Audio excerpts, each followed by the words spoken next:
Welcome to Becoming Virtuosa, the podcast with Dr. Susan Crockett.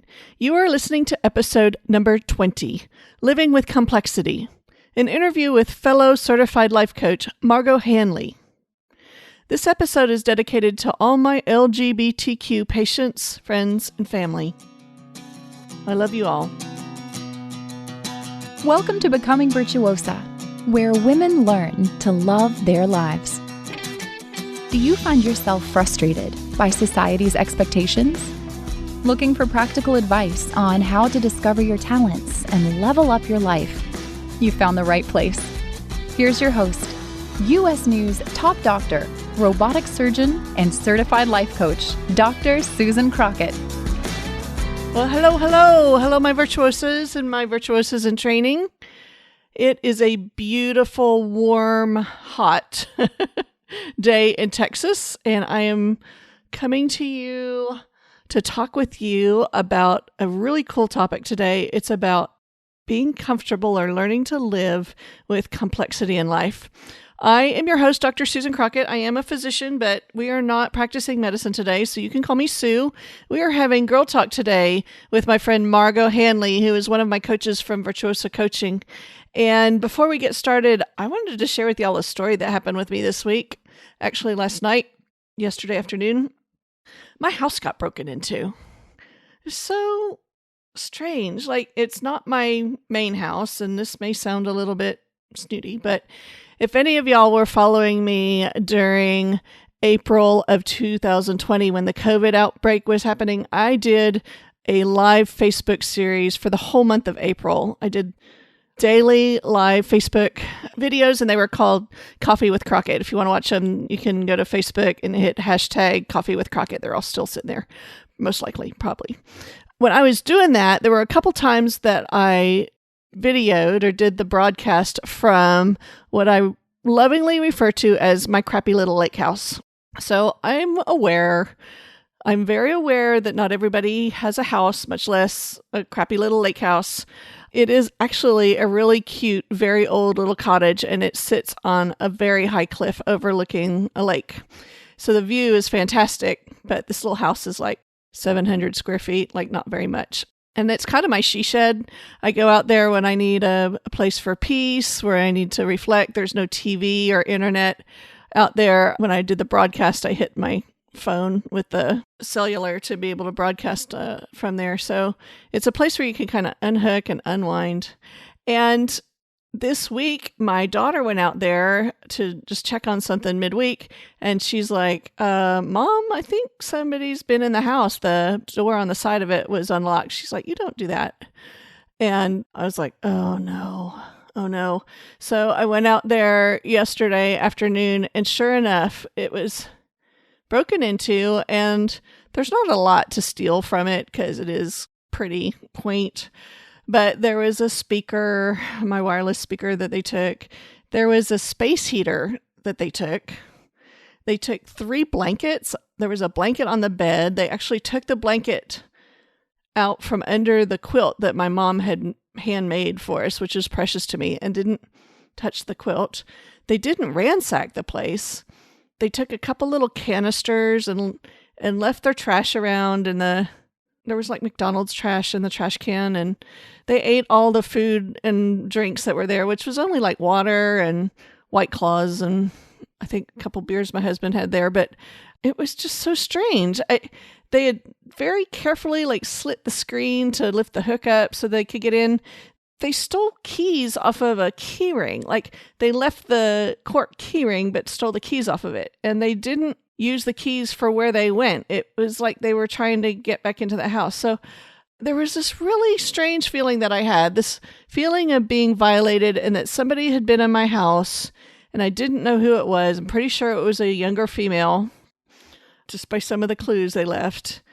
And they didn't ransack it. They didn't loot this. This wasn't somebody in violent protest, and it wasn't my property harmed even. It was just like somebody really needed to be warm. I mean, to take the space heater and the blankets, I can understand pawning the speaker. But so as I processed my emotions through this, I had all of these conflicting emotions. Like, maybe this was somebody who really needed a place to lay their head or needed the blanket. Oh, they stole the towels too. Maybe they didn't have those things and they needed them. And so sitting here today in this complexity of emotion, which is like exactly what we're going to be talking about in our interview today with Margot. I'm handling and holding within myself the compassion for this person who obviously was in need, and gratitude for them not vandalizing my house or taking the quilt, which was, like heirloom precious to me. And then just, this horrible feeling about being violated. And then I think, well, I should be counting my blessings that I have things that people want to take, because lots of people are suffering right now and don't have things. So I'm processing through all of this complexity, and I thought, well, I'm going to bring this into the broadcast today, into the podcast. So our topic today is about learning to live with complexity. I've given you an example of one just from my personal life, from an incident that happened. I was watching a movie with my husband this morning. We were just, having coffee and breakfast, and we were watching this movie that Harrison Ford and Anne Heche were in, and it was from about 20 years ago. And we were talking about, we noticed how simple the movies were, like kind of kitschy and funny, and they were good, and the acting was good, but the storyline was very straightforward, very predictable, characters very simple. And we were contrasting it to today's movies and the complexity that's expected, the complexity that the current generation expects from not only plot and theme, but characters. Like, characters are not just good or bad anymore. They're like very layered and complex. Even in like the TV shows that we see, like cop shows and stuff, it's not just good cop, bad cop, run it through anymore. On a lot of these shows, they're really experimenting and pushing the envelope with dealing with complex characters. So I find this all very fascinating. Our brains want to fit everything into categories, and it's how we understand and make sense of life. And what I've noticed is the younger generation, my kids, they are way more comfortable with not having things fit into boxes or categories. They are much better at handling complexity. And I'm wondering if that's an evolution that we're watching, and I'm fascinated by it. So in medicine, there's a great example of this in medicine. There's this thing called Occam's razor. And in the medical profession, that means Occam's razor suggests that the simplest explanation is the most likely. And what it implies is that diagnosticians or doctors, when we're trying to figure out what is wrong with a patient, that we should assume a single cause for multiple symptoms. So when we're taught how to make a diagnosis, we take the patient's story, take all their symptoms, and we try to make sense of them and put them into a diagnosis that makes sense. But the problem with Occam's razor is refuted by Hickham's dictum. It's a counter argument. And Hickham's dictum says that a person can have as many diseases as he damn well pleases, or she damn well pleases. So this is what I deal with a whole lot more commonly in my office. And I think especially when we start talking about our brains and managing emotions and thoughts and brains, that Hickham's dictum is way more on target than Occam's razor. I think that most of the time we're dealing with multiple threads of things. It's like having two chain necklaces all tangled up within each other, or maybe more than two, and just trying to go through the knots and picking out the layers of complexity one by one. So today we're going to talk about this. We're going to talk about living with complexity, becoming comfortable in our lives, sitting with complexity and managing our brains around it as it specifically applies to family relationships. We're using family relationships with LGBTQ people as our topic for today, not only because that's a very common thing that I see people working on in their lives, but also because this is something that really emphasizes the skills that we can use to work with people who don't fit into boxes. And Margot is an expert on that. Margot Hanley, who's the coach that we're interviewing today, used to be a respiratory therapist, and now she lives in France. So we actually did this interview across the ocean. It was fabulous. As you think about this topic, like, this may not be something that you really want to think about in your own personal life, but I think what you'll find is that the tools that she teaches about managing complexity really are very easily extrapolated to our thoughts about religion and gender and race and politics, jobs, all the labels that we have for people. And so we're going to give you 3 tools. Margot's going to give you 3 tools for managing our brains and emotions around these complexities. And we're going to teach you about bringing those forward into your own life when you're dealing with complex issues. Good morning, Margot. How are you? I'm great, Sue. How are you? Oh, I'm just great. It's great to have you on the show. I'm so happy to be able to talk with you about such an important topic. I know it's important because I see how many of my patients and my friends that it comes up for. So I'm grateful for the work that you've done. I understand you used to be a respiratory therapist before you became a life coach. Yes, I had a long career as a respiratory therapist and actually became manager of the department. It was about a 30-year career, I guess. Respiratory therapy is a really fascinating profession because you get to work in a lot of emergency situations and traumas at end of life because we run all the life support machines and stuff. So I was dealing with a lot of families there and helping them through a different type of a transition, but always working with a lot of families in crisis. So how did you go from that to becoming a certified life coach and helping families with gender issues? Well, I moved to France. It was for love. I met a man and moved to France. That's brave. And that's awesome. it was a big change. I guess I was ready for that change. And when I arrived in France, there is actually no respiratory therapy in Europe. I think. Wow. Yeah. That's stunning. Yeah. And so I didn't work for a while. I was learning the language and keeping busy other ways, but wasn't working. And then after a few years, I really started to worry about what I was going to do with my professional career. And it was causing me anxiety. I was waking up in the morning feeling anxious about it. And this is when I found Brooke Castillo in the Life Coach School podcast and all of her teachings about how our thoughts cause our emotions. And I started listening to her work. And after the first, I think, 4 podcasts, I had no more anxiety.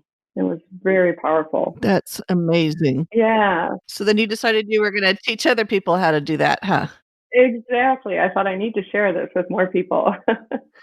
That's so cool. Yeah. So a lot of people deal with anxiety. That's a really common thing that we as life coaches help people handle on all kinds of levels. How did you come to work with the LGBTQ community and their families? Yeah, so I was actually searching for who I was going to be working with through life coaching. And I'm the youngest of 7 children, big family. And my sibling, who's just older than me, just 3 years older than me, they came out in their late 50s. Wow. As transgender. Yes. Wow. They were married with 2 kids at the time. Goodness. And yeah, so he was assigned female. He was assigned male at birth, Mm-hmm. and then she lived her whole life as a male, Right. and was married, had kids, and then around the age of about 57, she just couldn't continue with that anymore. So she came out to all of us, and we're actually very fortunate as a family because everyone is accepting and loving, and she even has the full support of her ex-wife and her 2 kids. So we were very blessed. That's an amazing story. Yes. You've been through this transition of, oh gosh, things aren't the way I thought they were going to be, and then working through to the point of loving and cohesiveness and happy relationships and within your families. What a great example that is. What a great person to help others and teach others with this. That's really cool. Yes.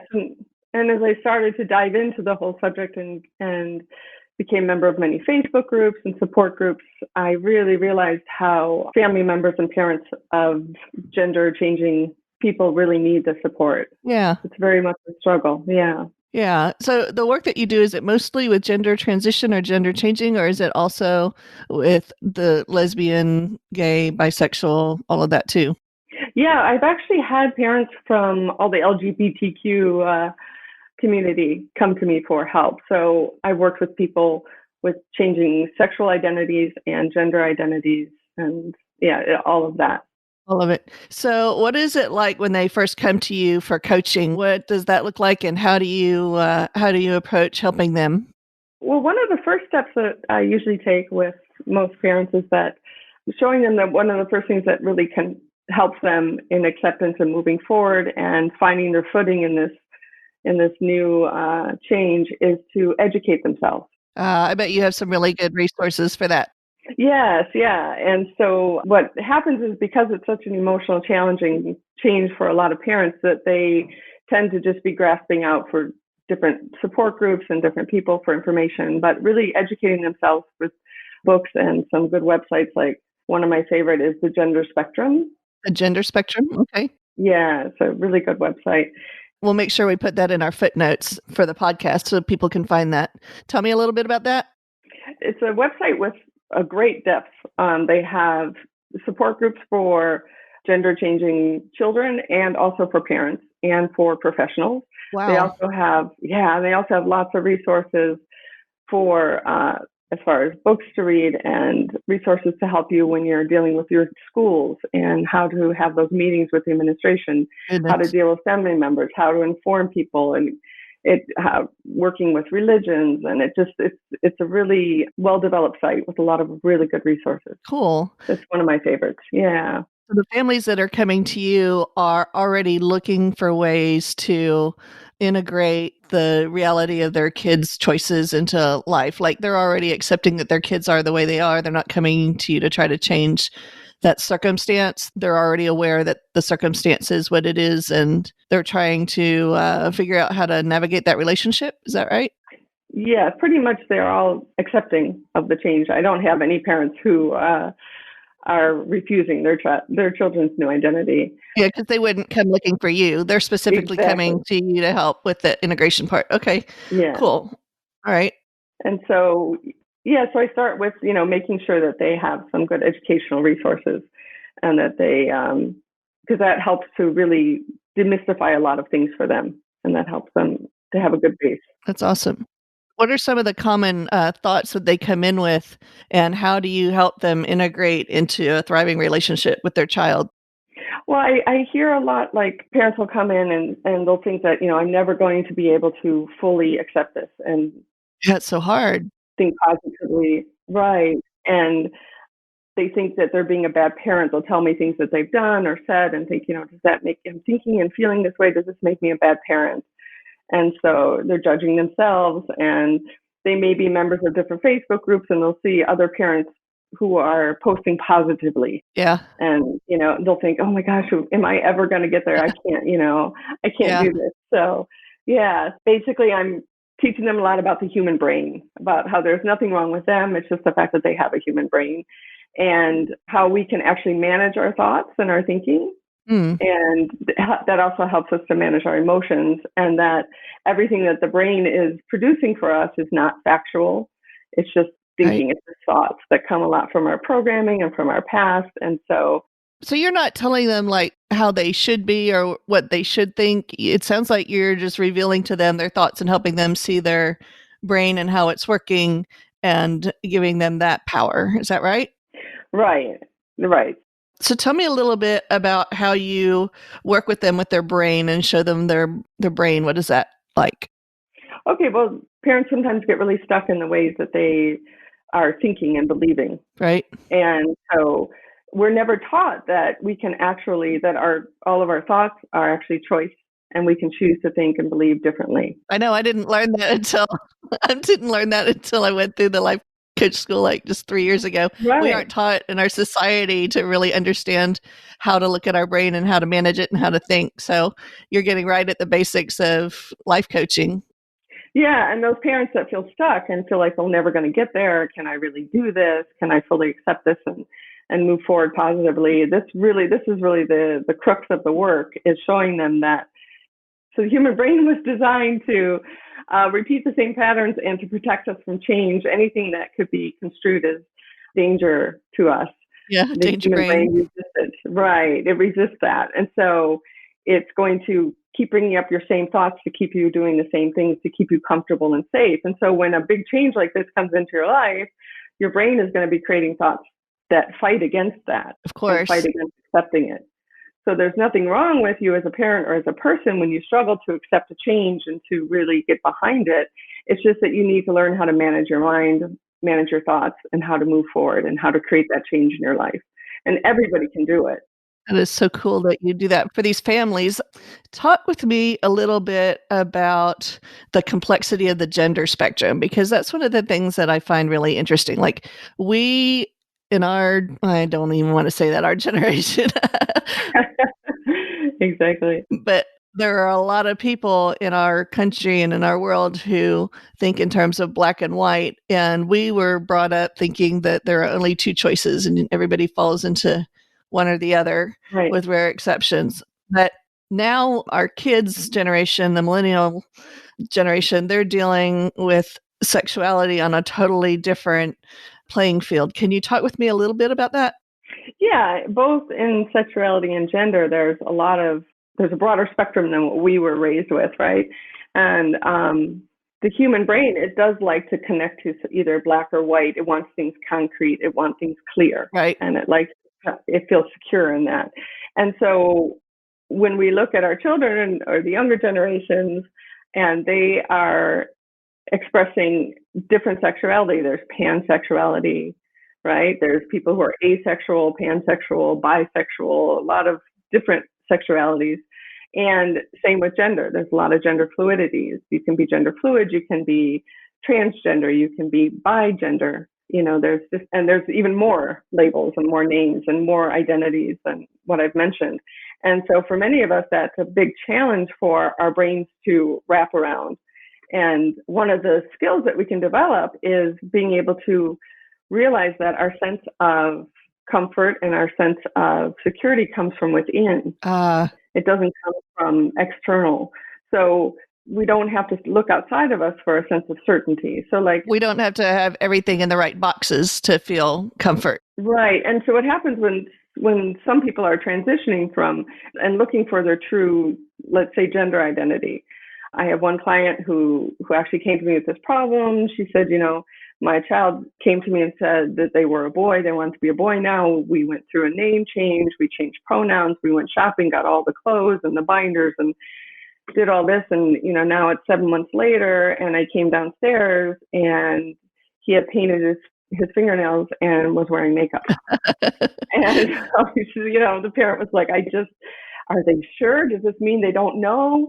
Maybe this wasn't the right choice. And they start questioning everything all over again. And the kid was like perfectly fine and thought nothing weird about it because they don't see the boxes.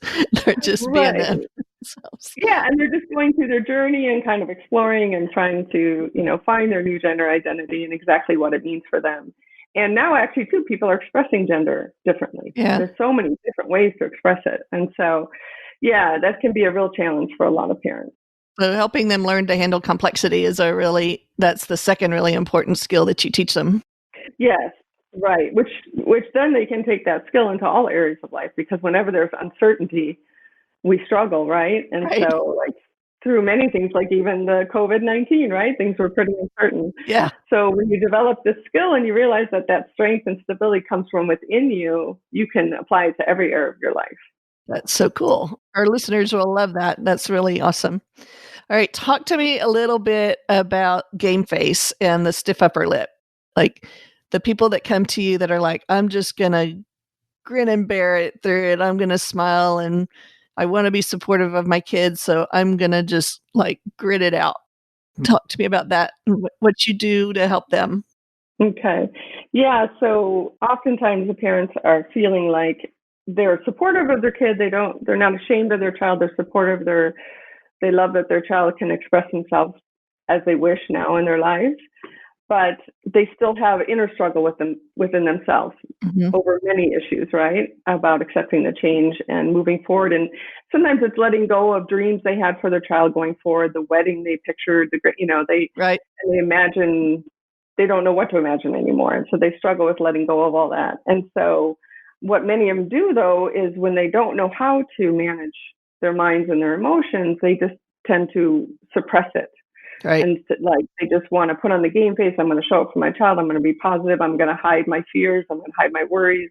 I'm just going to, carry on. And it's fascinating because we as humans have a really strong ability to detect that in other people. We can know when people are faking around us, right? Yeah. Whether it's things they're not doing or saying, or little subtleties that change when somebody is kind of holding their emotions in, right? Yeah, we have pretty good BS detectors, don't we? Right. Or sometimes parents will have this unexpected emotional outburst at a time where they can't control it just because they've been suppressing it for so long. Yeah, I can see that. Yeah. So we do a lot of work together about how to process an emotion and how to be with it and allow it to process through so that it can then, you can learn from it, realize what's causing it, let it process through and not resist it. Because when you resist the emotions, they just become stronger. Right. And when you can let them process through, a lot of times we can learn from them, grow from them, and move forward. I think this is a skill that a lot of us need in our culture these days, this ability to process. Again, we're not taught this growing up, right? Right, exactly. Yeah. Yeah, we have no idea what causes an emotion, how to feel them, and the fact that we can feel them. We have so much fear around emotions. We don't want to feel sad. We don't want to feel grief. Yeah. So we tend to just shove them down and try not to feel it. And yet they're still all part of the human experience. So this is so cool. So just to kind of summarize, you started with you help get the families to good education, and then there are 3 different skills you help them with. One is to look at their brain and manage their thinking, and the second is learning to handle complexity and be comfortable with that, and then the third is processing emotions. Yeah. When they learn to process the emotions and not resist them, it's like they learn how to embrace the change instead of bracing against it. That's a great wait, say that again. Say that again. That was so good. They learn how to embrace the change Instead of bracing against against it. That might be our Instagram quote from this podcast. That's really awesome. Oh, cool. So just to sum it up, what is the take home that you want our listeners to take home from this? What's the most important nugget here? Oh boy, that's hard to decide. But I think that for most parents to realize, even if they're struggling at all through this change with their child, is to realize that there's nothing wrong with you. You're not a bad parent. There's nothing wrong with you for feeling or thinking the things that you do. And you're totally 100% capable of becoming the parent that you want to be. You just have a human brain. And it's all about learning how to manage that brain and to create the life that you want going forward. And that is amazing. Okay, so thank you so much, Margot. I want our listeners to be sure to know where to be able to find you if they want to work with you. So I have a website called genderfamilysupport.com. Okay. And then I also have a Facebook page called genderfamilysupport.com where I post, and then I invite people to join a private group because for a lot of my clients, anonymity is a very big thing. Right. I imagine so. And privacy. Yeah. So they come to my business page to find me, but then they join my private group to become part of the discussion. So cool. And of course, since you're one of our Virtuosa coaches, they can always find you and learn more about you at virtuosacoaching.com. So we're going to put the links to all of those things for our listeners in the podcast notes. And I want to thank you so much for chatting with me today. This was great. Thank you. Thank you, Sue. It was great to be here. All right. So what I've shown you today, first of all, I take care of all kinds of people. We are all way, way, way more complex than we identify ourselves to be on the surface. Today, we have shown you 3 skills for handling complexity in life, for developing that skill of being comfortable with not knowing or not placing people into boxes. And so your assignment for this week is to think about resisting the urge to categorize people as like you or not like you, or with you or against you, or better than or less than you. I want you instead to practice these 3 skills about handling complexity of life and to practice having compassion and love for yourself and others, no matter how complex they are and how different they may seem from you. We're all way more alike than we give ourselves credit for. All right, so here we come to the part of the show where we talk about what we're listening to and reading. So much fun. For the song this week, I picked a song called Time, Precious Time by Lindsey Buckingham. This is from his album Gift of Screws, which was a solo album that he put out after leaving this little band you might have heard called Fleetwood Mac. Yeah, he was part of Fleetwood Mac. And I picked this song not just because it highlights in the lyrics about how precious time is and how we don't want to waste a bit of it in our relationships and in loving our friends and families. We don't want to miss out on the opportunities to be there and experience life together. That's like all we have. But musically, the song is incredibly complex. It is just the most complicated, rippling, beautiful guitar piece, and just written. I just have so much respect for Lindsey Buckingham for this beautiful piece of music. So I hope you enjoy that. What I'm reading this week is a book called Illuminate. It's by Nancy Duarte and Patty Sanchez. So Nancy is one of my favorite authors for learning how to do storytelling and presentations. Her book, Resonate, that one and her other one, Slideology, are must reads if you are somebody who is telling stories, becoming a teacher. Maybe you already are a teacher. If you're writing stories, whatever you're doing, she just does a beautiful job of talking about how to engage with your audience, how to tell story. This book, Illuminate, is specifically about how to ignite change through speeches, stories, ceremonies, and symbols. So pick up a copy of that. You can find it on Amazon. It's called Illuminate by Nancy Duarte. And what I'm watching, obviously, Harrison Ford and Anne Hesh, the 1998 classic, 6 Days, 7 Nights. All right, y'all, it's a little hokey, but really cute movie. Very worthwhile the Saturday morning watch with your significant other. All right, our next coaching interview next week. I'm so happy to be talking with Neil Williams. Neil is going to be, I'm going to be giving y'all a break. We've had some pretty heavy topics over the last couple of weeks. We're going to be talking about overcoming overwhelm next week.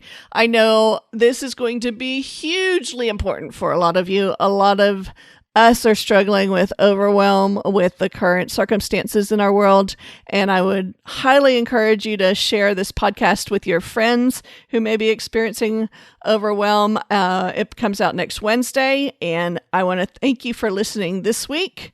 That's all I've got this week. And I want you to have a wonderful week. Practice loving and love always. Sue. I will see you next week in episode 21. Can y'all believe that? We're all the way up to episode 21 already. Bye. Thanks for listening to this episode of Becoming Virtuosa. If you want to find out more, come check out virtuosacoaching.com. That's virtuosa with an A, coaching.com. See you next week.